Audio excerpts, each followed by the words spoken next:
Hello बच्चों, कैसे हैं आप लोग। पढ़ाई लिखाई शुरू की है कि नहीं। कुछ पढ़ाई कर लो भाई। कितना आप लोग घर पे बैठ के आराम करोगे, वीडियो गेम खेलोगे।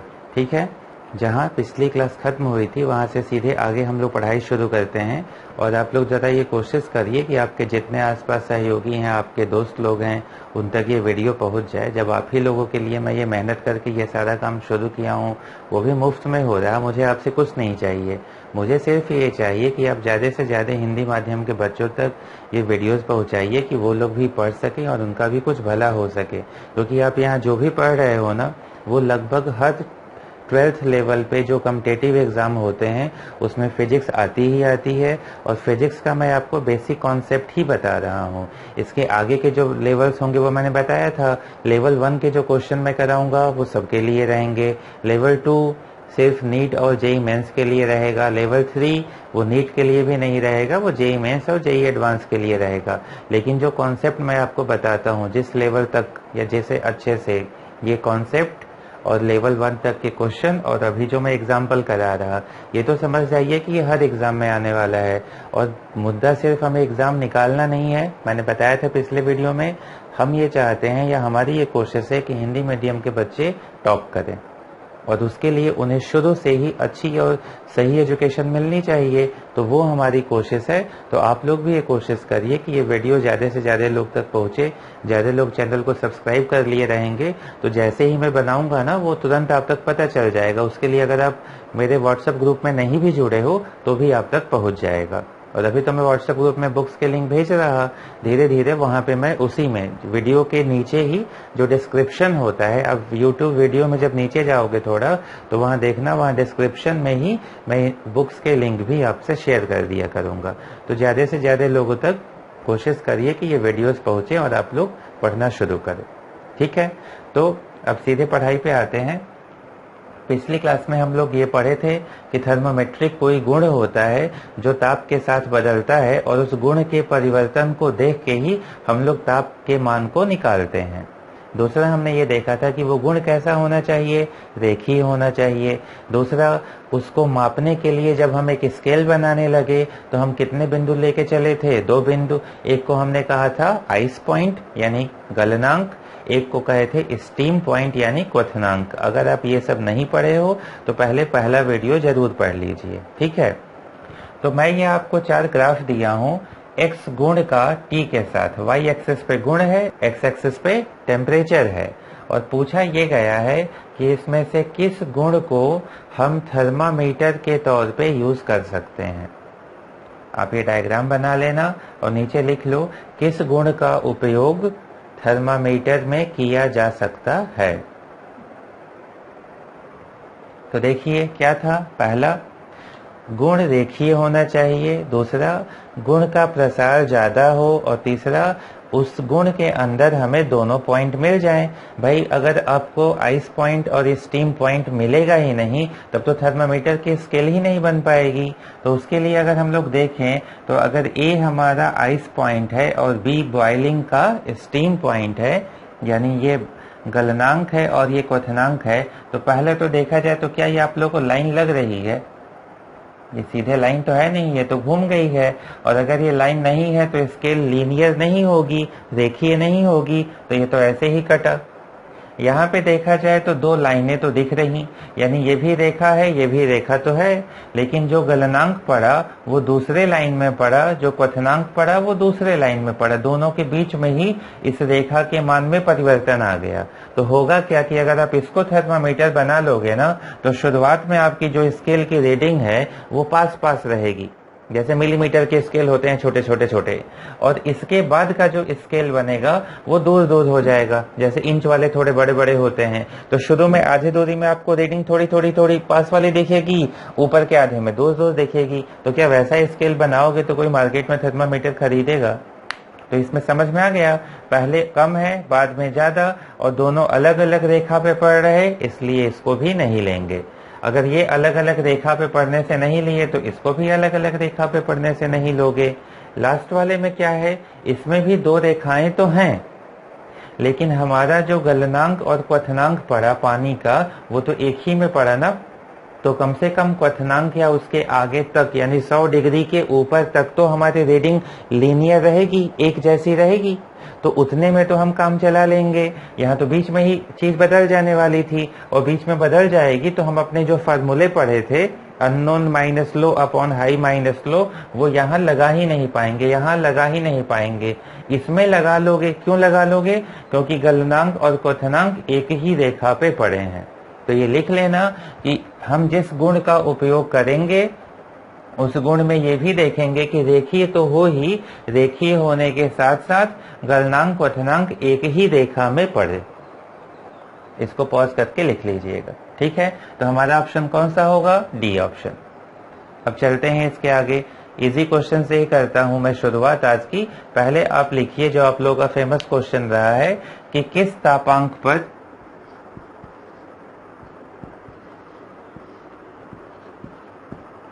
डिग्री सेल्सियस और डिग्री फ़ारेनहाइट बराबर मान दिखाएंगे। किस तापमान या तापांक पर डिग्री सेल्सियस डिग्री फ़ारेनहाइट बराबर मान दिखाएंगे। तो ये क्वेश्चन करने के लिए सबसे पहले मैंने पिछले वीडियो में जो 5 आपको स्केल बताई थी, जो 5 फेमस स्केल हैं, उन स्केल को आप जरूर पढ़ लीजिएगा। कौन कौन सा? Degree Celsius, Fahrenheit, kelvin, reamer और रैंकिन, ठीक है। तो चलते हैं। इसमें हमारा करना क्या था? अगर हमें अननोन दिया होता था तो हमारा फार्मूला क्या होता था? Unknown minus low upon high minus लो। यही एक स्केल का, यही दूसरे स्केल का। तो यहाँ अगर देखा जाए तो डिग्री सेल्सियस और डिग्री फ़ारेनहाइट में यही लिखोगे, डिग्री का unknown minus low upon high minus लो। ऐसे ही Fahrenheit minus low upon Fahrenheit का हाई माइनस लो। और हाई माइनस लो जो होता है ये आप लोग को सीधे भी याद है क्योंकि यही टोटल डिवीजन होता था। डिग्री सेल्सियस में कितने डिवीजन होते थे? 0 से लेके 100 गए तो कितने डिवीजन हुए? 100। इसमें होता था 32 से 212 तो कितने होते थे? 180।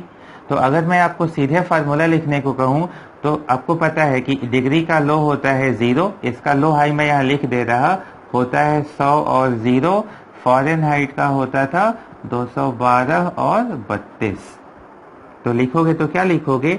डिग्री सेल्सियस माइनस 0 बटे 100 ये इक्वल है degree Fahrenheit minus 32 upon high minus low. ये कितना हुआ? 180। 0 से 0 कैंसिल, ये 2 से जाएगा 9 टाइम्स, ये 2 से गया 5 टाइम्स, तो क्या आया? ये 5 अगर इधर ले जाऊं तो लिख सकते हो 0, तो लिख सकते हो degree Celsius is equal two degree Fahrenheit minus 32 गुणे ये 5 ऊपर गया 5/9। इसको नोट कर लीजिए, इसकी हमें आगे भी जरूरत अभी पड़ेगी। नोट कर लिए? तो चलते हैं।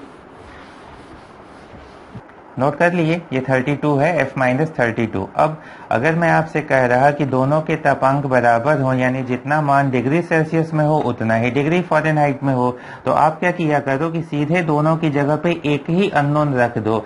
यानी अगर अननोन हम x लिए हैं तो यहाँ भी x रख देंगे, इसमें भी x रख देंगे, दोनों में सेम नंबर x रख दो, ठीक है। तो अगर रखेंगे तो हमें ये क्या मिल जाएगा? तो हमें क्या मिल जाएगा? अगर हम x ले ले तो क्या हो जाएगा? x is equal to 5/9 x minus 32। Fahrenheit में भी वही नंबर आए जो डिग्री में आए तो दोनों को x मान लो। जब इसको आप सॉल्व करोगे क्या होगा? 9x is equal to 5x minus 5 into 32। यह इधर आया तो क्या होगा? 4x is equal to minus 5 into 32 या x is equal to minus 40। तो x is equal to minus 40 का क्या मतलब है कि आप इसको माइनस 40 डिग्री सेल्सियस कहो या माइनस 40 डिग्री फ़ारेनहाइट कहो, दोनों आपस में बराबर मान दिखाएंगे। समझ में आया? यानी इस ताप पे दोनों बराबर है। हर ताप पे दोनों बराबर नहीं थे। क्यों नहीं थे?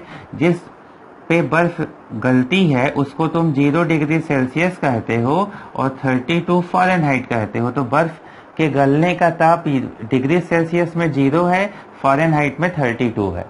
तो क्या ये दोनों सेम वैल्यू है? नहीं है ना। लेकिन सेम ताप को बता रहे हैं, ताप सेम है। कौन सा ताप है? वो ताप है जिसपे बर्फ पानी में पिघलता है, लेकिन उस ताप का जो अंक आया, ताप का जो मान आया, वो डिग्री सेल्सियस में कुछ और आया, फ़ारेनहाइट में कुछ और आया।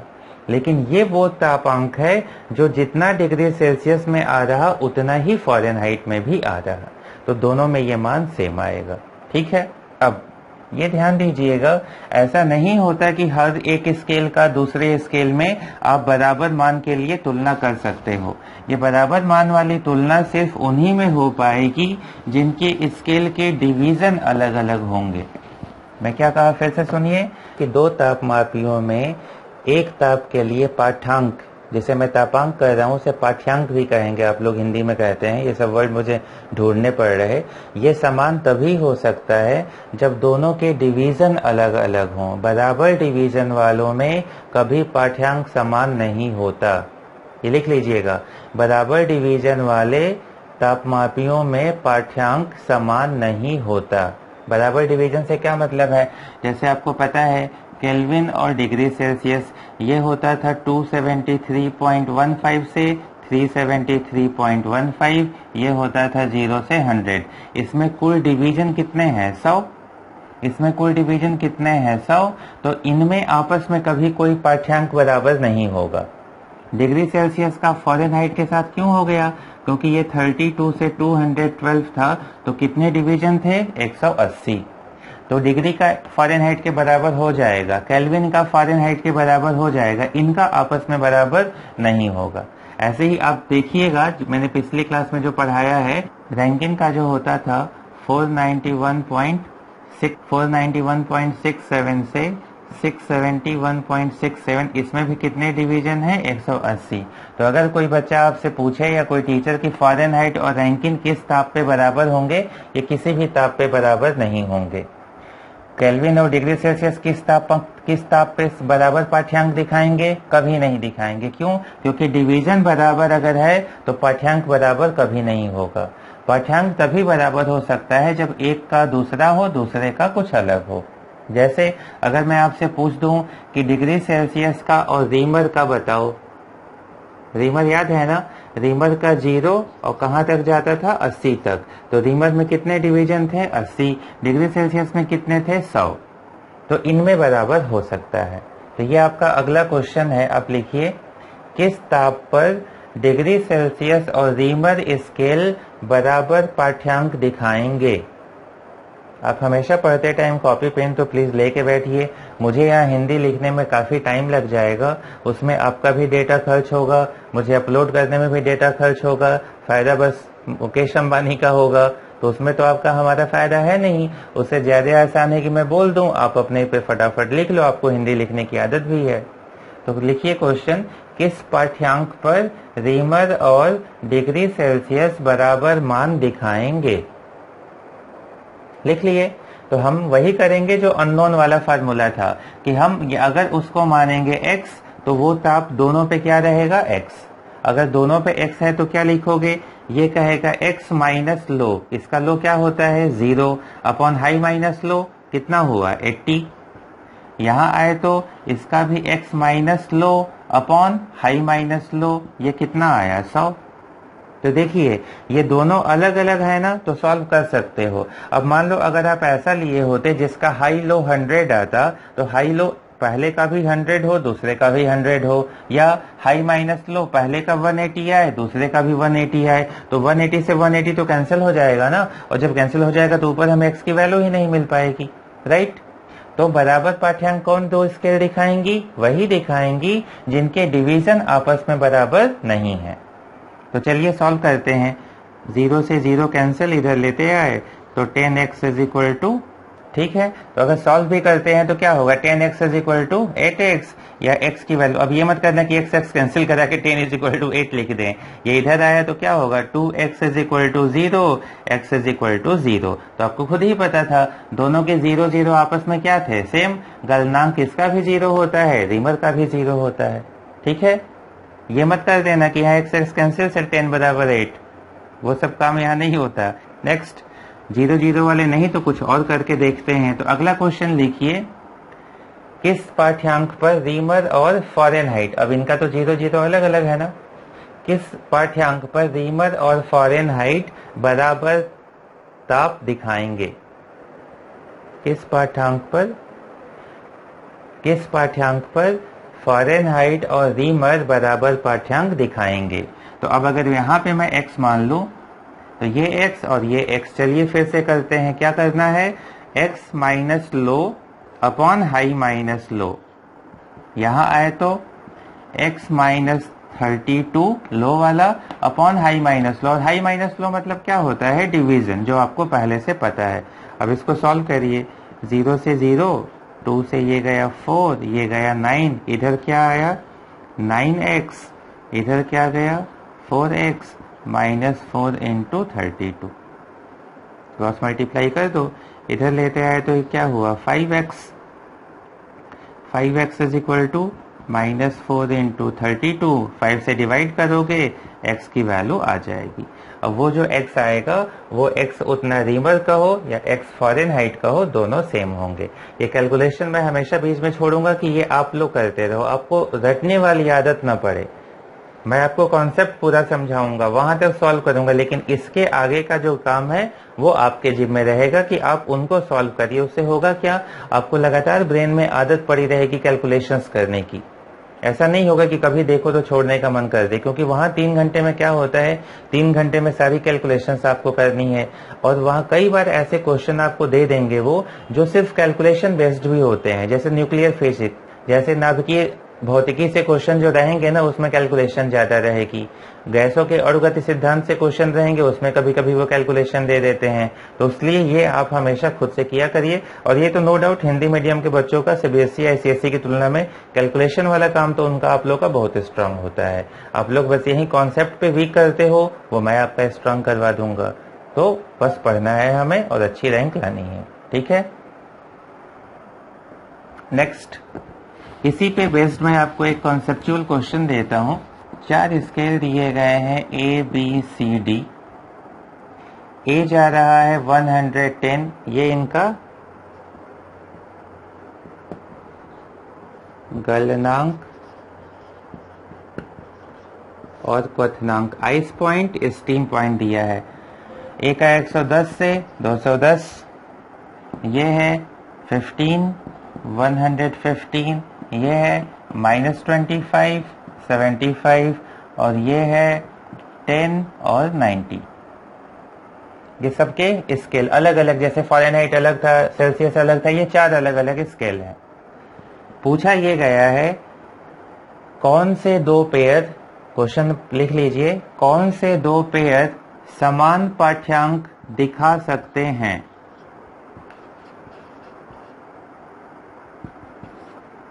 समान पाठ्यांक दिखा सकते हैं।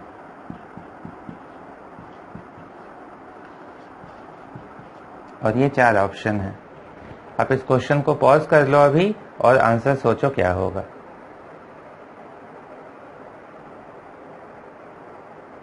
कर लिए? अगर हम डिवीजन की बात करें, क्योंकि समान पाठ्यांक में सबसे पहली चीज क्या याद रखोगे कि सर बोले थे कि जिनका डिवीजन बराबर हो गया वो तो कभी समान दिखा ही नहीं पाएंगे। इसमें डिफरेंस ले, हाई माइनस लो, कितना आया? 100, ये कितना आया? 100, ये कितना आया? 100, ये कितना आया? 80। सही है। तो अगर इनके डिवीजन सेम है ना, तो ये कभी भी ऐसा नहीं होगा कि जितना डिग्री ये हो वो उतने डिग्री बी के बराबर हो, या जितना डिग्री बी का हो वो उतने ही मान के सी के बराबर हो। वो हो ही नहीं पाएगा, क्योंकि इनके डिवीजन सेम है। तो इसमें से इनके बीच वाला तो कोई पेयर हो नहीं पाएगा। इनका किसी एक का डी के साथ हो सकता है। तो पहला ए बी, दूसरा बी सी, तीसरा ए सी, ए बी, बी सी, ए सी, ये तो हो नहीं सकते। बी डी हो सकता है। बी डी क्यों हो सकता है? ये 100 का है, ये 80 वाला है। ठीक है। तो ऐसे क्वेश्चन अगर आएंगे तो आप सीधे टिक कर दोगे कि इनमें समान हो सकता है। सर बी और डी का समान हो सकता है। डी का किसी के साथ हो जाएगा, लेकिन इन तीनों का आपस में कभी पाठ्यांक समान नहीं होगा। चलो अब निकालते हैं कि वो किस ताप पे बी और डी समान होंगे। अभी मैं 2 क्वेश्चन कर चुका हूं, आप पॉज करके खुद से इसको एक बार ट्राई कर लो कि किस ताप पे बी और डी का पाठ्यांक समान रहेगा। चला जाए। अगर हम उस ताप को x मानेंगे तो b के लिए लो क्या था? 15, और डी के लिए लो क्या था 10, तो क्या लिखेंगे x minus 15 upon high minus low, यानी डिवीजन बी का कितना था 100। डी वाले में क्या लिखोगे x minus 10 upon high minus low 90 minus 10, इसका डिवीजन क्या था 80। बस दोनों को बराबर करके सॉल्व कर लो। अब तो सॉल्व तो कर लोगे ना, ये जो भी आएगा सोल्यूशन वही आपके x की वैल्यू है। या चलो इसको मैं सॉल्व ही कर देता हूँ, 0 से 0 कैंसिल, ये गया 5, ये गया 4, इधर आया 4x माइनस 15 इंटू 4 60, ये गया 5x माइनस 50। इसको इधर लाओ, उसको उधर ले जाओ, तो 50 minus 60 is equal to x, 5x minus 4x x, या x is equal to minus 10। अब एक बार रख के भी देख लो, माइनस 10 रखोगे तो माइनस 10 माइनस 15 माइनस 25/5 क्या आएगा -5। यहाँ रखेंगे तो माइनस 10 माइनस 20/4 क्या आएगा -5। दोनों इक्वल हैं, यानी जो आंसर आया वो सही है। टाइम हो तो उसको चेक भी कर लिया करिए कि जो आया है वो सही है कि नहीं। तो ये -10 पे कह सकते हो कि जो बी बताएगा उतना ही पाठ्यांक डी का रहेगा, दोनों का सेम रहेगा। समझ गए? अब चलते हैं अगले क्वेश्चन की तरफ। ये क्वेश्चन आप पढ़िए और इसको पढ़ के सॉल्व करिए। ये कंपटीशन में आया हुआ क्वेश्चन है, जो मैं आप लोग को शीट दिया हूं थ्योरी वाली, उसमें भी देखोगे तो ये क्वेश्चन पड़ा हुआ है। तो फिलहाल अभी आप मेरे साथ ही सॉल्व कर लो। चित्र में 3 तापमापी दिखाए गए हैं जिन पर पानी का गलनांक और क्वथनांक अंकित है। ठीक है, x है, w है, y है। पैमानों पर डिग्री के आकार को संयोजित करें सर्वाधिक पहले, यानी कितने डिग्री की बात है। जैसे फ़ारेनहाइट में कितना लेते हो 180, डिग्री सेल्सियस में कितना लेते हो 100। तो अगर मैं कहूं कि डिग्री सेल्सियस का, तो अगर मैं आपसे पूछूं कि डिग्री सेल्सियस का आकार बड़ा है या फ़ारेनहाइट का आकार बड़ा है, तो आपके हिसाब से क्या होगा। देखिए, उसी गलनांक से उसी क्वथनांक तक जाने में डिग्री सेल्सियस 100 हिस्सों में काट रहा और फ़ारेनहाइट 180 हिस्सों में काट रहा, तो किसका डिवीजन बड़ा दिखेगा। जो 100 में काटा है वो बड़ा है कि जो 180 में काटा है। 100 वाला बड़ा है ना। तो उन दोनों में अगर आपसे कोई डिग्री के आकार की बात करेगा तो आप यही कहोगे कि डिग्री सेल्सियस का आकार डिग्री फ़ारेनहाइट से बड़ा है। डिग्री सेल्सियस का और केल्विन का आपस में क्या है, सेम, दोनों 100-100 की बात करते हैं। लेकिन रीमर जो थे, रीमर वाला इनसे भी क्या है ज्यादा, क्योंकि वो कितने में काटता है 80 में। उसी गलनांक से उसी क्वथनांक पे सबको जाना है, सबको अपनी अपनी स्केल बनानी है, लेकिन कितना बना रहे। ठीक है, तो ये बना रहे थे 80 में, ये दोनों 100 में, ये कर रहे 180 में। तो जितने ज्यादा डिवीजन उसका आकार उतना छोटा। तो इस क्वेश्चन में देखो, x गया है -20 से 70 यानी 90, 30 से 120 w के भी 90, 0 से 90 y के भी 90, यानी तीनों के क्या है सेम। तो हम कहेंगे कि तीनों के डिग्री के आकार सेम है। Degree of x is equal two degree of y is equal two degree of z। इसमें कोई फर्क नहीं है, ये टेम्परेचर नहीं बराबर है, डिग्री के आकार। इनके आकार में कौन बड़ा छोटा होता है वो आप नोट कर लेना।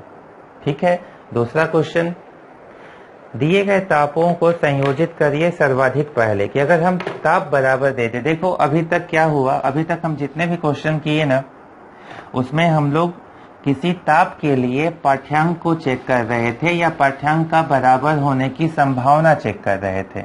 मैंने क्या कहा, ये परिस्थिति फिक्स है।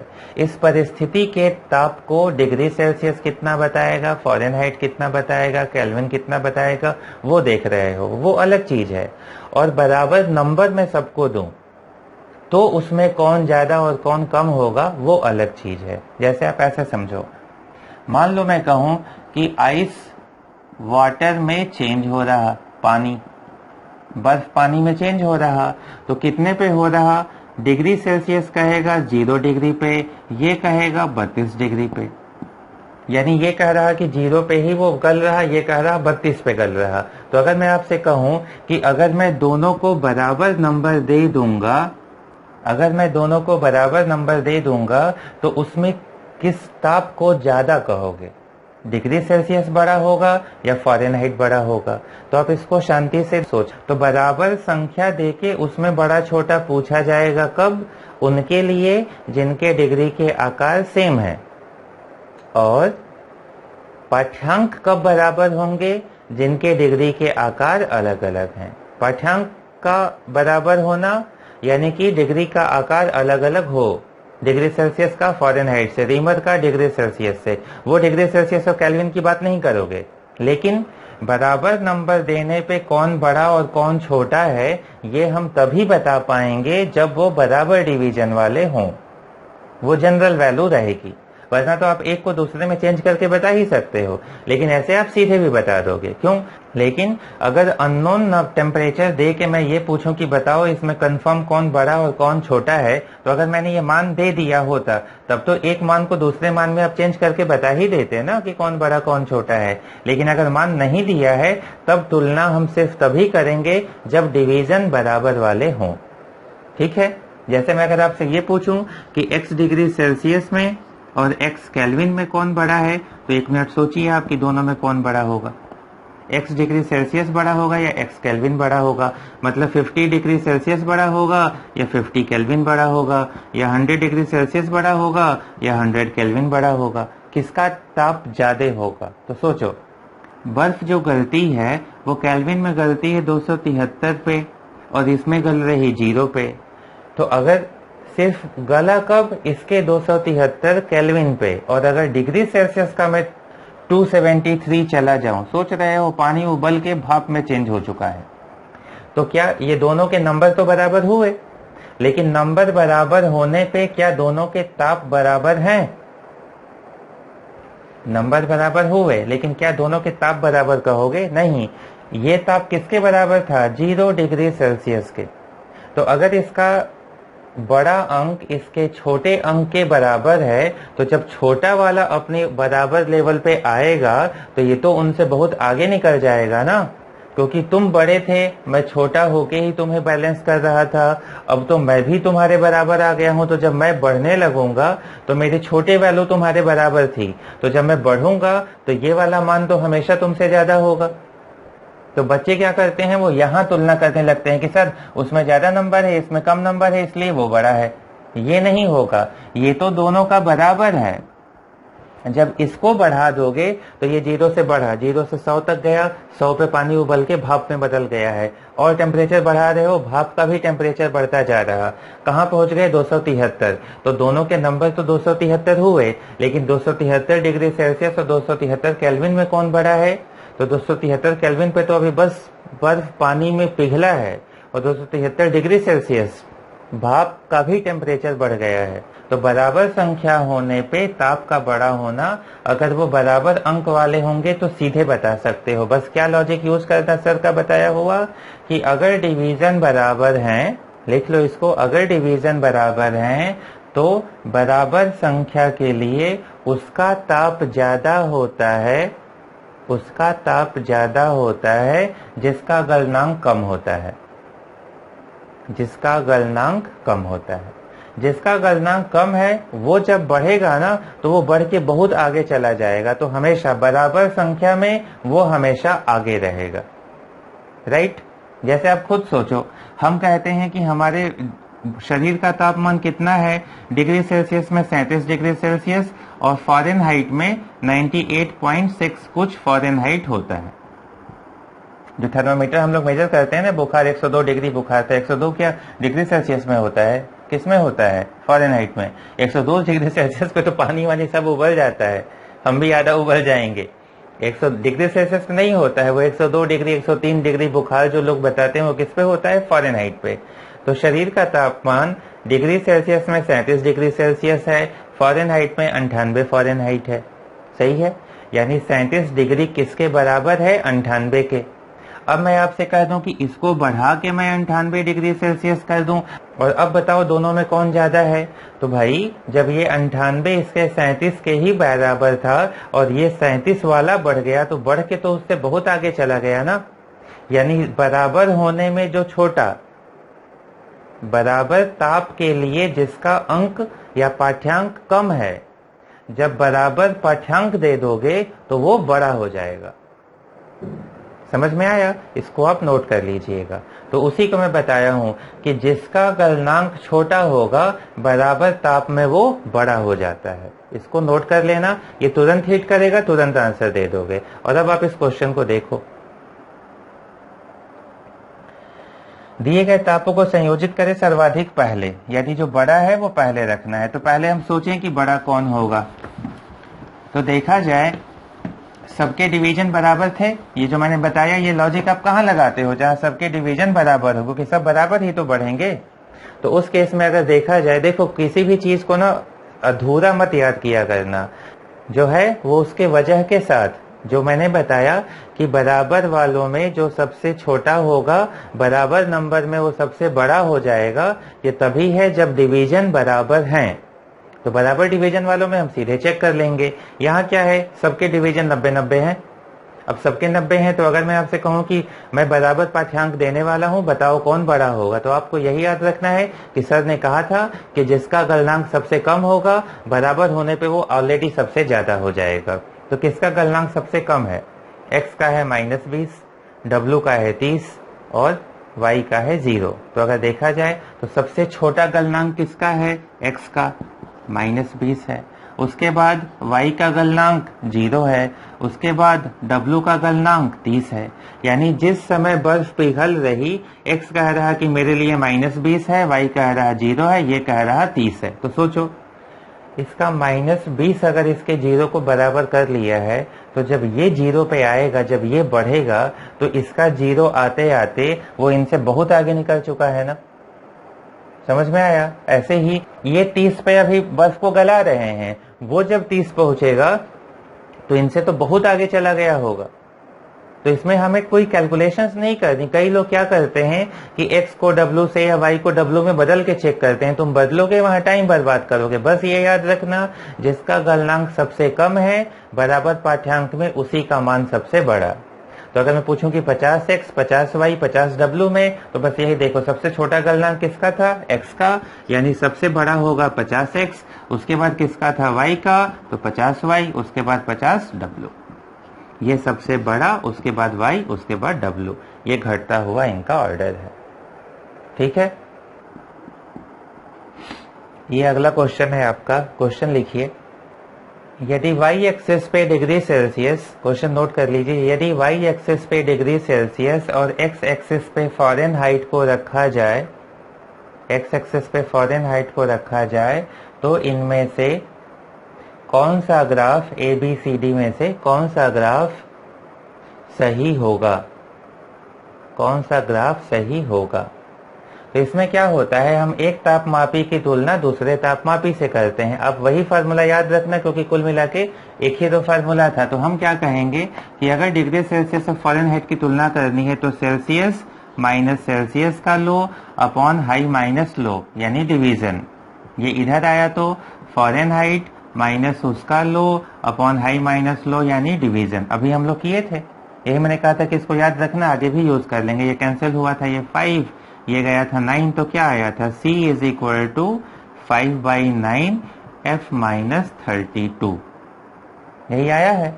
अब पिछली क्लास में जो मैंने बताया था आपको ना ग्राफ वाली चीज, वो यहाँ आपको ध्यान देनी पड़ेगी कि अगर हम लिखते हैं y बराबर mx प्लस c, तो इसमें c जो होगा ये प्लस या माइनस ये बताता है कि मूल बिंदु से हम ऊपर यहाँ पे कट किए हैं या नीचे।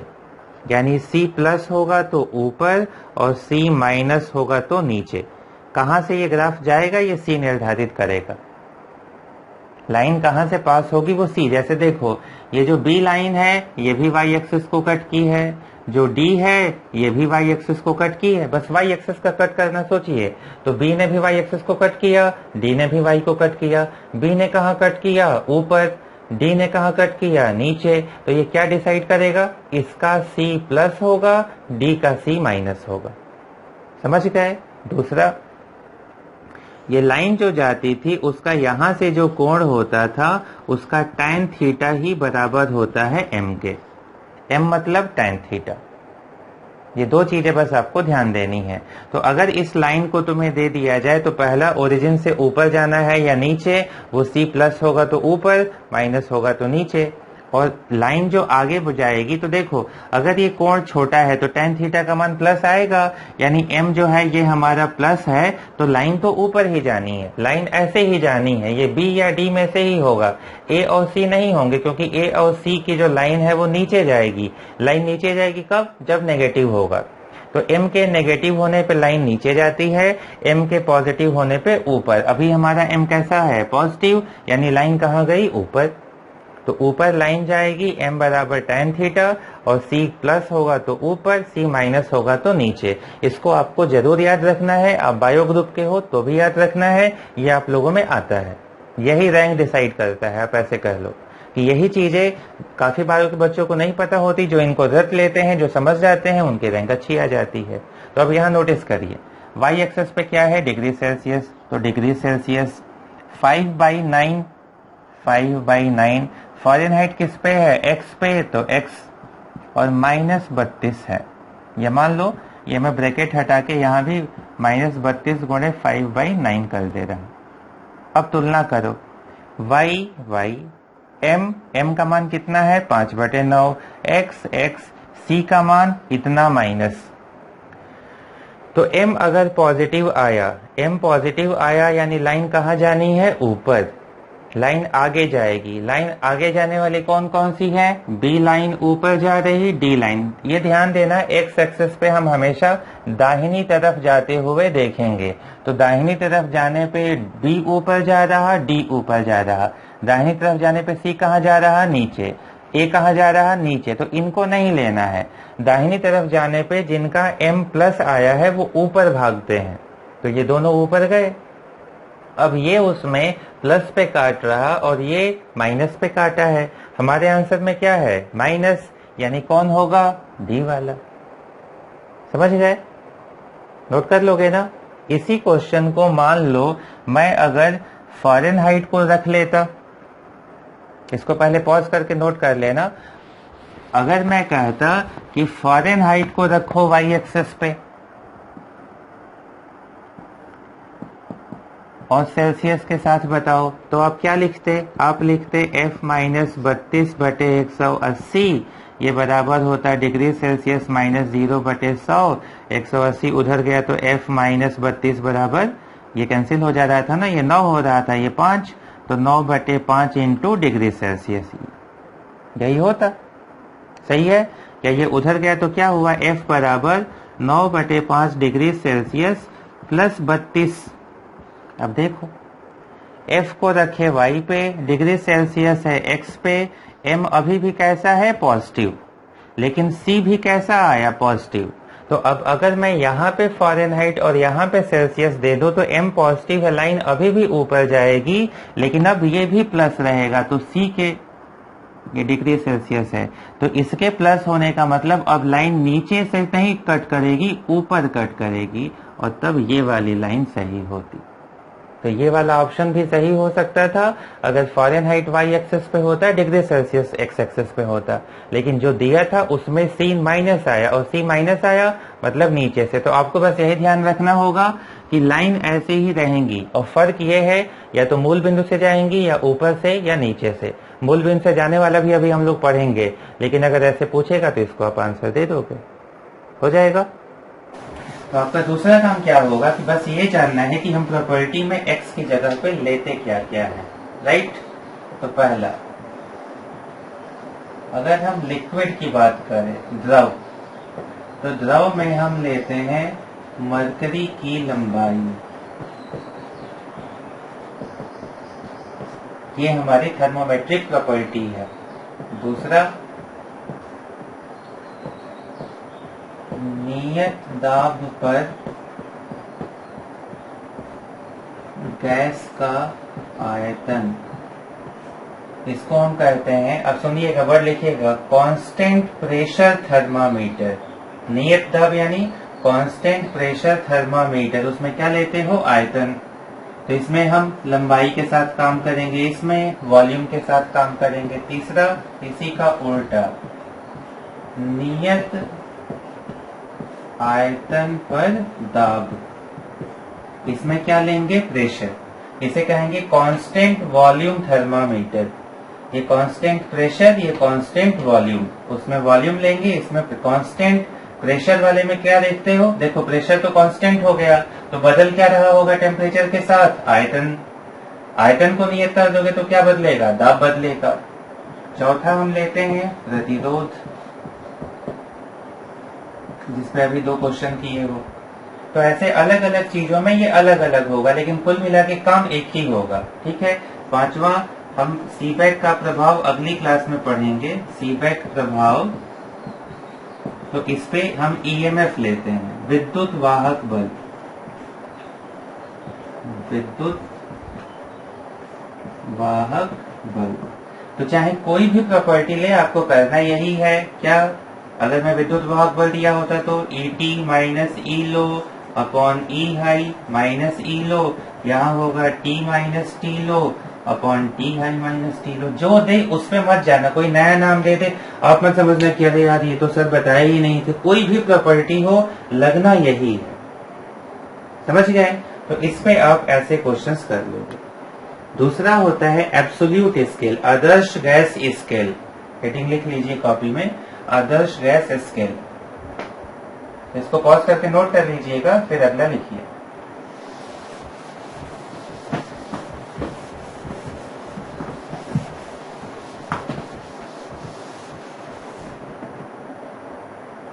आदर्श गैस स्केल में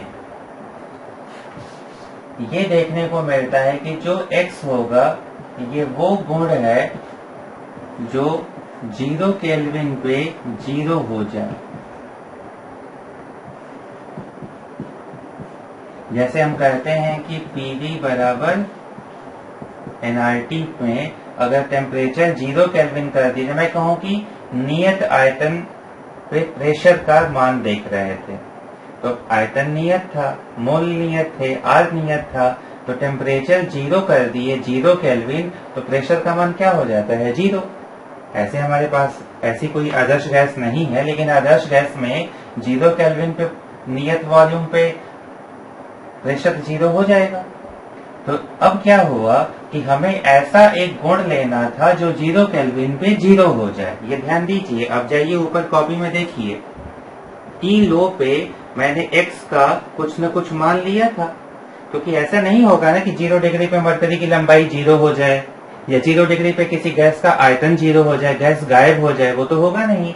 तो हमारे लो पे इसका कुछ न कुछ मान आता था और लाइन यहां से जाती थी, तो हम हमेशा हाई माइनस लो, एक्स माइनस लो, ये लो घटाना पड़ता था, लाइन ऊपर से जाती थी।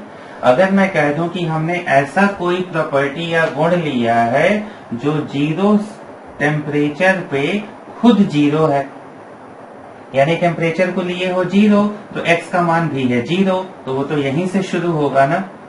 तो ये जो x लो वाला इतना ले रहे थे ना, x लो यहाँ पे होता था x हाई, तो आपको जो मैं कहता था कि यहाँ लाइन खींची गई है, इसका लंब बताओ, तो लंब निकालने के लिए x हाई इस पूरे में से x लो को माइनस करना पड़ता था ये निकालने के लिए।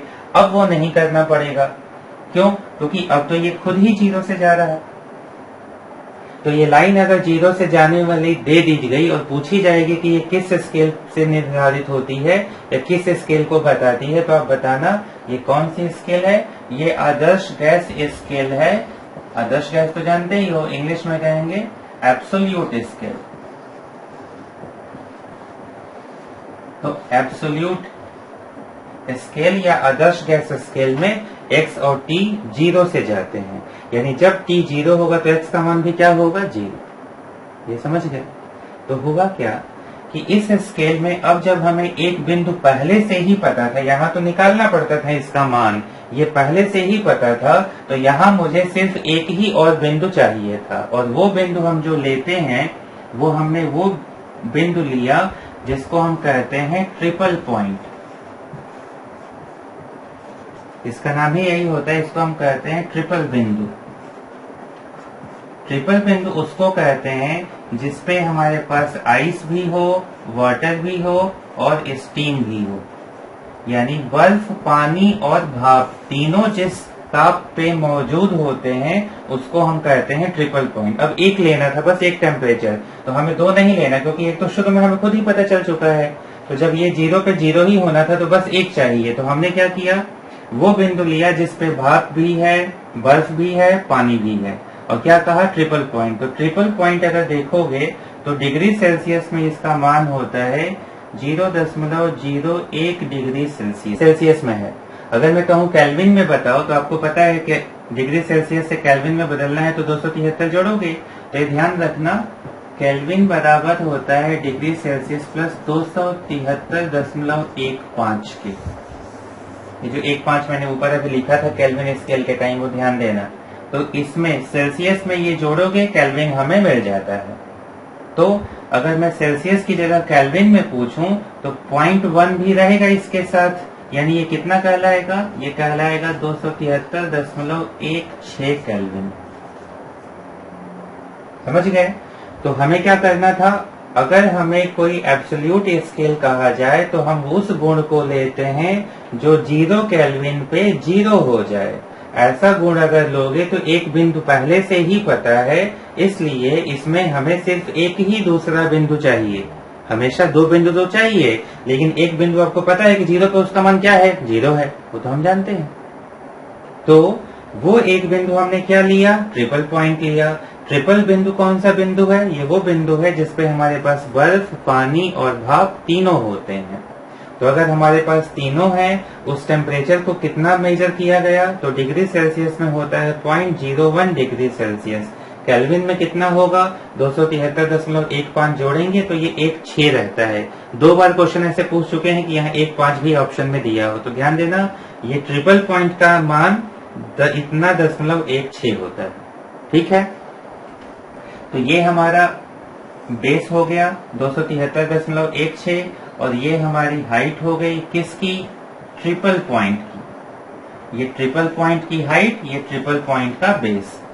मान लो किसी टेम्परेचर T पे आपके प्रॉपर्टी का मान x आया। अब ये ध्यान से ग्राफ बड़ा करके बनाना, ये जो पिछला ग्राफ था ये ऊपर से जा रहा था, ये तो शून्य से जा रहा। तो अगर ये बेस T है और ये हाइट x है, तो सीधे अब आपको घटाना नहीं है ना पिछले की तरह। कॉपी में देखो, पिछले में पूरे हाइट में से इसको घटाना पड़ता था, यहाँ तो सीधे ये x है। तो क्या कहोगे, x बटे बेस यानी x बटे t, और यहाँ XTR बटे ट्रिपल पॉइंट, पूरी ऊंचाई बटे पूरा बेस, दी गई ऊंचाई बटे दी गया बेस। तो हम क्या लिखेंगे कि x बटे t इक्वल है x ट्रिपल पॉइंट बटे t ट्रिपल पॉइंट। इसमें लो वाला नहीं रहा क्योंकि लो दोनों का क्या है, 0 केल्विन पे मान भी 0, तो वो 0 सब 0 है। तो अब अगर मैं आपसे पूछ रहा कि t बताओ, तो t निकालने के लिए t इधर ले जाओगे, ट्रिपल पॉइंट ऊपर आएगा, XTR नीचे, तो हमें क्या मिलेगा, t बराबर x बटे x triple point into t triple point. और t ट्रिपल पॉइंट या तो 0.01 डिग्री सेल्सियस का हो या 273.16 केल्विन का हो। तो आजकल इस पे भी क्वेश्चन आते हैं, इसमें आप दो मान मत ढूंढने लगना। ट्रिपल पॉइंट का मान आपको दिया है, तो जो दिया है उसका टेम्परेचर अपने आप मिल जाएगा, लेकिन इसमें ये वाला आपको वो बताएंगे नहीं, ये आपको खुद से रखना पड़ेगा।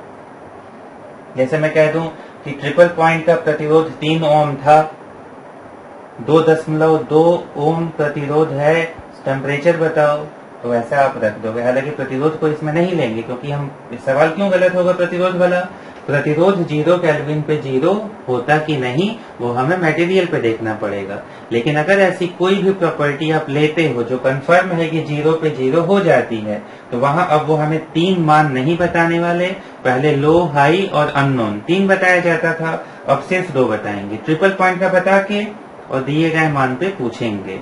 273.16 आप रखोगे, आपको मिल जाएगा। तो ये है दूसरा फार्मूला, या उसके 3 फार्मूलों की बात कर सकते हो, ये चौथा फार्मूला है, इसको पॉज करके नोट कर लो।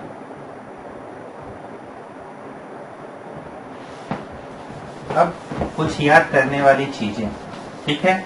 जैसे पहला, जो मरकरी थर्मामीटर लिखे हो,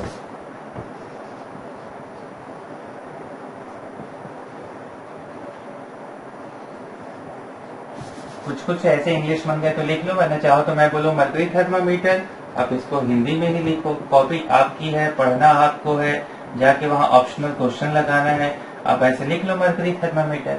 तो मैं जो बोलूं वो शब्द पता है, आप अपने हिसाब से लिखा करिए। अगर वो मरकरी थर्मामीटर की आपसे रेंज पूछें तो इसकी रेंज होती है -50 डिग्री सेल्सियस से लेके 350 डिग्री सेल्सियस तक।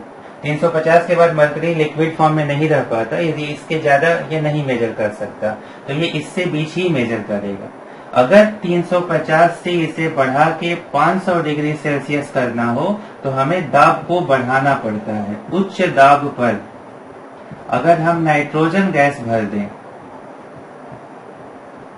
दाब बढ़ाने पे बॉइलिंग पॉइंट बढ़ता है, क्वथनांक बढ़ता है, ये पढ़े होगे आप लोग केमिस्ट्री में।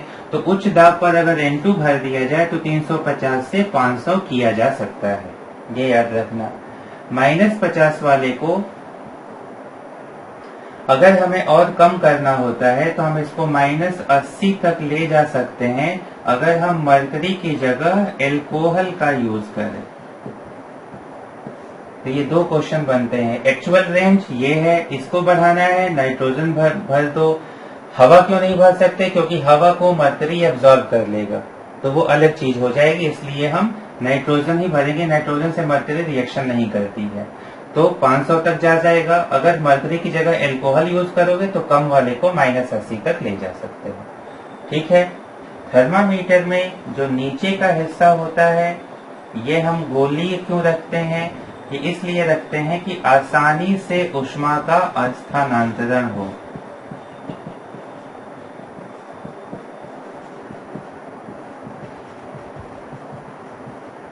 लिख लेना गोलीय, आप लिख लेना, मैं बोल रहा हूं तो मैं लिखूंगा तो उसको देखने में आपको और डेटा ही जाएगा। गोली लेते हैं कि आसानी से ऊष्मा का स्थानांतरण हो। लेते ये किसका है? तो ये मेटल का लेते हैं। मेटल में नॉर्मली कॉपर यूज करते हैं। कॉपर क्यों लेते हैं? ये सुचालक है, तो सुचालक होने से ये ऊष्मा को जल्दी भेज देगा। जैसे मान लो अभी तुरंत आपको टेम्परेचर मेजर करना है, अभी वाला, तो तुरंत ऊष्मा उसको जाएगी, तभी तो वो उसकी रीडिंग बढ़ेगी या घटेगी। तो सुचालक लेते हैं जो कि ऊष्मा को आसानी से भेज सके। ये इतना मरकरी को लेके था। ठीक है। मरकरी के बाद आता है गैस थर्मामीटर। गैस थर्मामीटर में दोनों दाब नियत करके आयतन देखते हैं या आयतन नियत करके दाब। नॉर्मली हम नियत आयतन पर दाब ही देखते हैं। ठीक है। जैसे दाब अगर वो देंगे तो ट्रिपल पॉइंट वाले क्वेश्चन में आप क्या लिख दोगे? तो लिख दोगे कि T बराबर होगा P/P ट्रिपल पॉइंट गुणे 273.16। और अगर नॉर्मल देंगे तो क्या लिखोगे? P minus P low upon P high minus P low is equal to T minus T low upon T high minus T low. Triple point वाला क्वेश्चन होगा तो ये, नॉर्मल स्केल होगा तो ये, इससे निकाल सकते हो। कांस्टेंट नियत आयतन पे दाब दें। इसकी रेंज -268 से लेके लगभग 1500 डिग्री सेल्सियस तक जाती है। तो इसके रेंज को आप तीन तरह से समझो। अगर हाइड्रोजन यूज करेंगे तो -200 से लेके 500 डिग्री सेल्सियस तक होता है। 500 को अगर और बढ़ाना हो तो हम नाइट्रोजन गैस यूज करते हैं। नाइट्रोजन गैस यूज करके 500 वाले को आप 1500 डिग्री सेल्सियस तक बढ़ा सकते हो। -200 को अगर और घटाना हो तो घटाना होगा तो हाइड्रोजन की जगह हम हीलियम का यूज करेंगे, तब 268 डिग्री सेल्सियस तक घटा सकते हैं। इसको घटाना होगा तो हीलियम, इसको बढ़ाना होगा तो नाइट्रोजन। इसमें नियत आयतन पे दाब लेते हैं। ये दोनों फर्क। नेक्स्ट आता है प्रतिरोध। प्रतिरोध वाले में जानते हो जहाँ P लिखे हो, इस P की जगह हम क्या लेंगे? रेजिस्टेंस लेंगे। फॉर्मूला हमारा यही रहेगा, बस P की जगह रेजिस्टेंस हो जाएगा। रेजिस्टेंस वाले की रेंज -200 से लेके 1200 डिग्री सेल्सियस तक जाती है, तो 1200 तक ये आसानी से मेजर कर सकता है। अगला जो होता है वो होता है थर्मोकपल। थर्मोकपल में हम विद्युत वाहक बल EMF यूज करते हैं। ये किस पे जुड़ा रहता है? सीबेक प्रभाव पे। सीबेक प्रभाव आप इलेक्ट्रिक इफेक्ट में पढ़ते हो, लेकिन याद रखना कि थर्मोकपल थर्मामीटर किससे थोड़ा होता है? सीबेक प्रभाव पे। और इसकी जो रेंज होती है वो -200 डिग्री सेल्सियस से 1600 डिग्री सेल्सियस तक होती है। तो इसमें 1500-1600 तक या तो ये नाइट्रोजन ले जा पाएगा या थर्मोकपल थर्मामीटर ले जा पाएगा। सीधे नाम पे क्वेश्चन आएगा, आप लिख दो। ठीक है। इससे भी ज्यादा अगर टेम्परेचर मेजर करना हो 800 डिग्री सेल्सियस से इनफाइनाइट तक, तो इसको हम कहते हैं रेडिएशन। हिंदी में लिखो या इंग्लिश में, नाम यही है, रेडिएशन थर्मामीटर। ये स्टीफन के नियम पे, स्टीफन का नियम, स्टीफन के नियम पे आधारित होता है। 800 डिग्री से लेके कहां तक जा सकते हो? इनफाइनाइट तक। तो अगर आपसे कोई कहे कि सूर्य का टेम्परेचर किससे नापेंगे, तो वो रेडिएशन थर्मामीटर से नाप, क्योंकि सूर्य के बाहर का टेम्परेचर अगर देखोगे तो लगभग 6000 केल्विन होता है।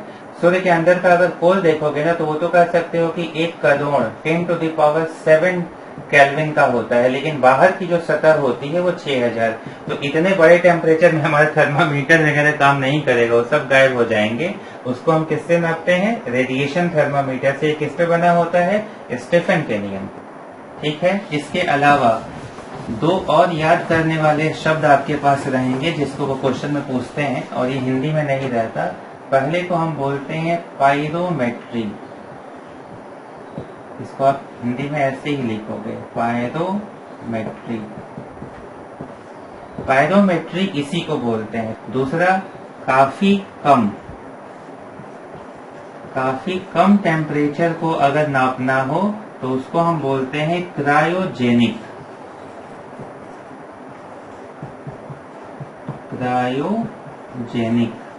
इसका हिंदी में गूगल में नाम देखोगे तो यही नाम लिखा रहेगा, तो इनके कुछ इंग्लिश के नाम नहीं है। तो क्रायोजेनिक मतलब काफी कम टेम्परेचर का मापन। काफी कम मतलब लेस देन 80 केल्विन। 0 केल्विन पे तो सब 0 होने लगता है, तो 80 केल्विन से कम को क्या कहेंगे? क्रायोजेनिक। और काफी ज्यादा लाखों डिग्री सेल्सियस को क्या कहोगे? पायरोमेट्री। तो पायरोमेट्री मतलब उच्च ताप का मापन, क्रायोजेनिक मतलब काफी कम ताप का मापन। ठीक है। इसमें हम किसका यूज करते हैं काफी कम ताप में? तो एक तो गैस थर्मामीटर देखें, गैस थर्मामीटर में हम हीलियम का यूज करेंगे काफी कम पे, वो काम करेगा। हम इसमें अर्धचालक का यूज करते हैं। इंग्लिश में सेमीकंडक्टर पढ़ते हैं। अर्धचालक कौन सा लेते हैं?